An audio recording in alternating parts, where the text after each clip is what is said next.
Today's lesson is on wedges and screws. Right? A wedge functions like a moving inclined plane. So like here you've got a hammer that's hammering on this little wedge here. All right, it tapers to a thin edge. It's used for splitting, like splitting logs, for example, here, raising heavy bodies, or tightening even by being driven into something. When you push the wedge down here, there's a force on both sides that's helping to split this. The IMA of a wedge is dE divided by dr, where dE is the distance that's traveled by the effort, the length. This is the length here. It's perpendicular to the height. The height is the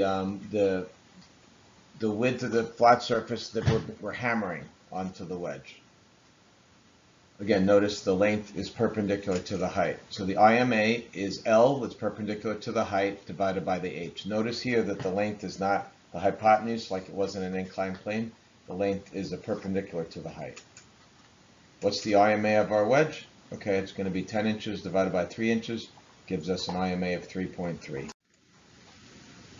The AMA of our wedge is FR over FE. Our resistance force, in this case we're given, is 700 pounds. Our effort force that we're hammering with is 250 pounds. 700 divided by 250 gives us an AMA of 2.8. What's the efficiency of the wedge? Efficiency is AMA over IMA times 100%. All right, 2.8 divided by 3.3 gives us 84. So our wedge is 84% efficient. A screw is actually an inclined plane that's wrapped around a cylinder, forming both a path and a pitch. So basically, here's our example here. This is our inclined plane. See this little piece of paper? They're wrapping it around a pencil here, which simulates the way that a screw works. And the path, in this case, is this vertical movement of the screw up and down, and pitch is the distance between the top of one part of the screw and then the top of the next part of the screw. That's what the pitch is. And it's also, the screw is also a wheel and axle that's used to create the rotary motion. So the screw itself is the inclined plane wrapped around the cylinder. Wheel and axle is the motion that's used to go ahead and screw it in by, let's say, using a screwdriver. Property changes rotary motion of, let's say, a screwdriver into linear motion, moving the screw in. Okay, screws are also used as a threaded fastener. They have very, very high mechanical advantage, large mechanical advantage. Because they have a large mechanical advantage, though there's a large amount of friction loss. Right, and if anybody's ever used a screw gun before, a lot, the screws can get to be very hot, and that's because of all that friction loss gets dissipated as heat. To identify a screw, we need a couple different terms. The effort arm, the effort distance, is the distance of the length of the wrench. Okay, whatever the length of the wrench is that you're using as your effort arm.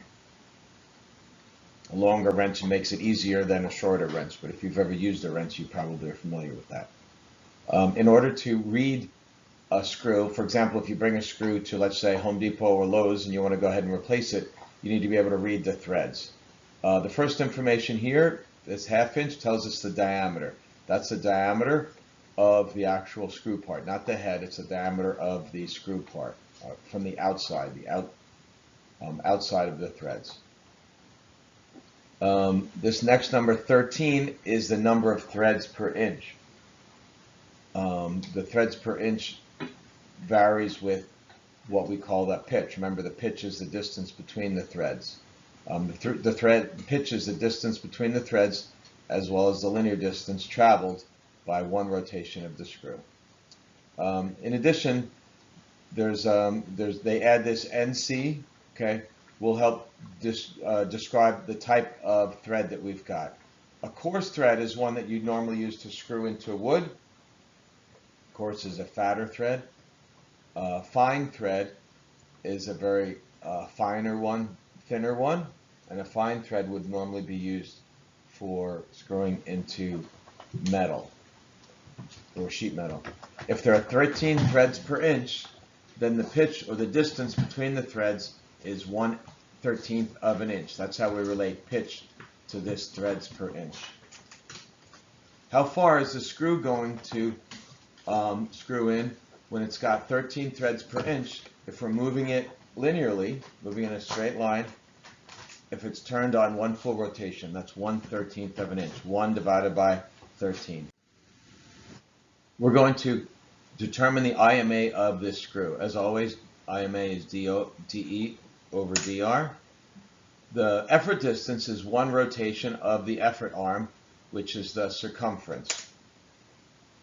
The DR is the linear distance traveled. Okay, the linear distance, how much the screw is screwed in during one rotation of an effort arm, which is the pitch. Pitch tells us how far down we're moving as we spin our screwdriver one rotation. So the IMA is the circumference, which is 2 pi times the radius. And again, the radius is going to vary depending on how big your wrench or your screwdriver is, divided by pitch. So IMA is 2 pi r divided by the pitch.